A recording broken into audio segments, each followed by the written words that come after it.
आज हम लोग जो केक बनाएंगे उसके लिए हम यूज़ कर रहे हैं ये केक मिक्स। और क्योंकि मैं हाफ़ केक मिक्स यूज़ करूँगी इसलिए जो सारी इंग्रेडिएंट्स हैं उनको मैंने हाफ़ कर लिया। अगर आप लोग पूरा कोई भी केक मिक्स का पूरा पैक यूज़ कर रहे हैं तो उसकी बिल्कुल बैक साइड के ऊपर सारी इंस्ट्रक्शंस लिखी होती हैं, आप उनको फॉलो कर सकते हैं। मेरे यहाँ पे उन्होंने बताया है कि मैंने 4 एग्स वगैरह लेने हैं, इसलिए मैंने हर चीज़ को हाफ़ करके 2 एग्स ले लिए हैं, 1/4 कप ऑफ़ ऑयल लिया है और 1/4 कप ऑफ़ वाटर लिया मैंने।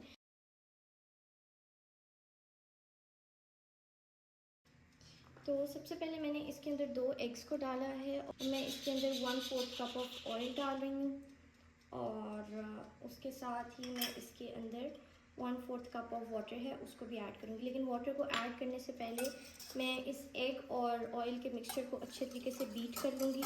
आपके पास अगर हैंड मिक्सर है तो आप वो भी यूज़ कर सकते हैं, मेरे पास वो अवेलेबल है, बट मैं आज जो है इसको हैंड विस्क की हेल्प से I'm gonna whisk it in a really nice way. Once the eggs and oil are fully combined, I'm going to add 1/4 cup of water to the mixture and give it a nice mix. Now I'm going to add half a packet of the cake mix. I will add it in portions ताकि ये अच्छे तरीके से mix हो जाए. The packet that I am using is of 400 grams, तो उसके accordingly मैं 200 ग्राम्स जो है वो इसमें यूज़ करूँगी. बाकी का जो है उसको I will store it for later. आपने अच्छे तरीके से मिक्स करना है, साइड से आपने इसको स्क्रैप डाउन करते रहना और give it a nice mix जब तक आपके जो लम्प्स हैं ये ख़त्म हो जाए. यहाँ पर दूसरी साइड पर जहाँ पर मैं केक बैटर को रेडी कर रही हूँ उतनी देर के लिए मैंने 160 डिग्रीज़ के ऊपर अवन को प्री हीट होने के लिए ऑन करके रख दिया. So at this point our cake batter is ready और हमारा अवन भी दूसरी साइड पे जैसे मैंने आपको पहले बताया कि प्री हीट हो रहा है. So now what I'm going to do is that I have this 6-inch cake tin जिसके अंदर मैं ये सारे बैटर को ऐड करूँगी. बट बैटर को इसमें ऐड करने से पहले I am gonna apply some butter and all purpose flour to it ताकि जो हमारा केक है वो इसको स्टिक ना हो. I have around half a teaspoon of butter. This is salted. आप कोई भी यूज़ कर सकते हैं, salted, unsalted, it's up to you. मैं इसको अच्छे तरीके से फ्राई करूँगी. I'm going to do it on the sides as well और साइड्स के साथ ही बॉटम पे भी कर रही हूँ. सो आई जस्ट रियलाइज्ड कि इसको हमने अच्छे तरीके से ग्रीस तो कर लिया बटर के साथ, बट आई जस्ट रियलाइज कि मेरे घर पे जो ऑल पर्पस फ्लावर है जिसको मैदा कहते हैं, I don't have it available. So उसकी जगह what you can use as a substitute is that cocoa powder, या आप 1 टीस्पून केक बैटर का भी यूज़ कर सकते हैं, but I would prefer using cocoa powder. So मैंने 1 टीस्पून कोको पाउडर का लिया है and I am simply gonna just add it to the tin और उसके साथ मैं इसको अच्छे तरीके से डस्ट करूँगी ताकि ये सेंटर में और साइड्स पे लग जाए. सो केक टिन को हमने अच्छे तरीके से बटर से लाइन करने के बाद कोको पाउडर से डस्ट कर लिया है. Now what I am gonna do is that I am gonna give the wet batter a nice stir. उसके बाद I am just gonna pour it into the cake tin. Batter इसमें डालने के बाद what you have to do is that you have to just tap your cake tin और इससे करने से योगा के जो एयर बबल्स हैं that would be released. This will now go into the oven और ये 165 डिग्रीज पे अराउंड 30-35 मिनट्स लेगा बेक होने के लिए. बट मैं इसको 15 या 17 मिनट्स के ऊपर एक दफ़ा निकाल के देखूँगी, टूथपिक से टेस्ट करूँगी.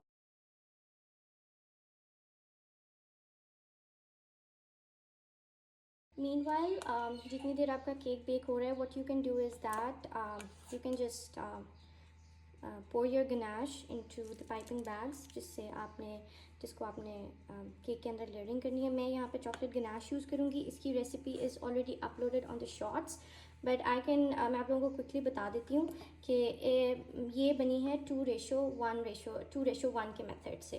That means that I took around 400 grams of compound dark chocolate और उसके अंदर मैंने 200 ग्राम्स जो है वो क्रीम, हैवी क्रीम को उसको हीट करके मैंने उसमें डाला था और कॉन्स्टेंटली मैंने मिक्स किया था। इसको मैंने 24 आवर्स के लिए सेट होने के लिए रख दिया था एंड इसको मैंने कल रात को बना लिया था क्योंकि मुझे पता था कि आज मैंने केक बेक करना है, सो मैंने इसको कल रात को बना दिया था। तो आप इसकी कंसिस्टेंसी देख सकते हैं, इट्स रियली नाइस। ये देखें, ठीक है। इट्स बेस्ट अगर आपने इसको केक की लेयर्स में डालना है, it's really good for that. अगर आपने इससे आप केक की जो आइसिंग है वो भी आप कर सकते हैं, उसको क्रम कोट वगैरह सब कुछ आप इसके साथ कर सकते हैं। So once the cake is baked और मैं उसको डीमोल्ड कर लूँगी, कट करने के बाद उसको मैं फिर आपको इस गनाश को उसके अंदर मैं आपको लगा के दिखाऊँगी। So we gonna test our cake. I am gonna take a toothpick और इसको मैं इसके अंदर इंसर्ट करूँगी। यू कैन सी कि टूथपिक कम्प्लीटली क्लियर है, इसका मतलब है कि ये जो हमारा केक है ये कम्प्लीटली बेक हो चुका है।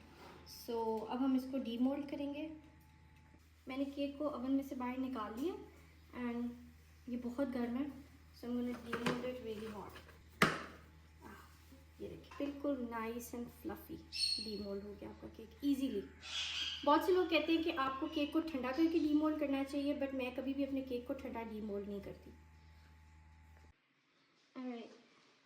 तो हमारा केक जो है वो अच्छी तरीके से ठंडा हो चुका है and now I am gonna do is that I will cut the cake into equal layers.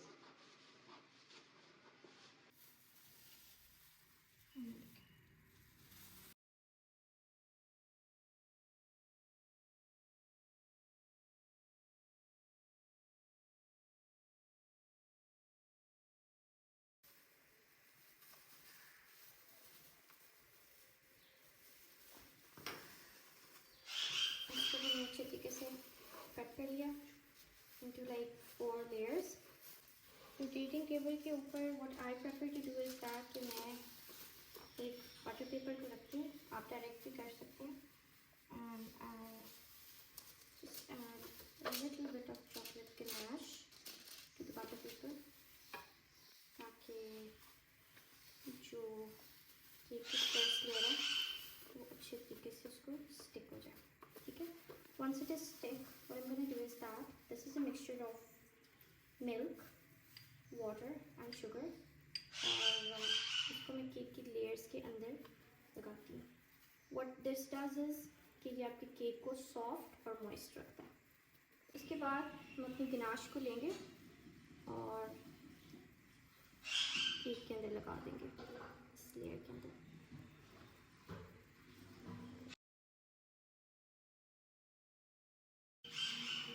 Spatula की हेल्प से अच्छे तरीके से इसको स्प्रेड कर देंगे।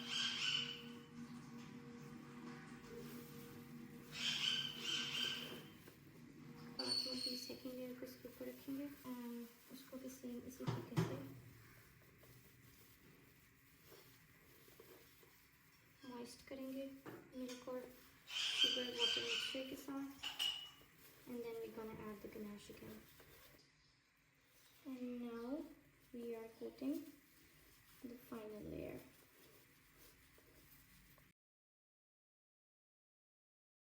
Now we're doing the crown coats.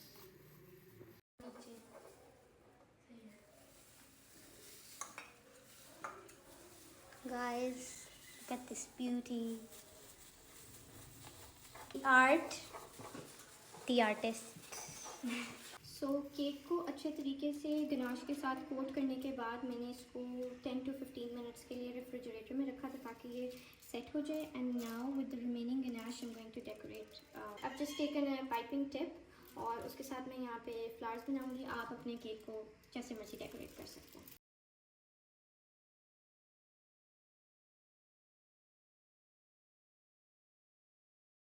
So our cake is now ready. I'm gonna let it refrigerate for like almost 20 to 30 minutes before serving, or once you refrigerate it and then it's ready to be served.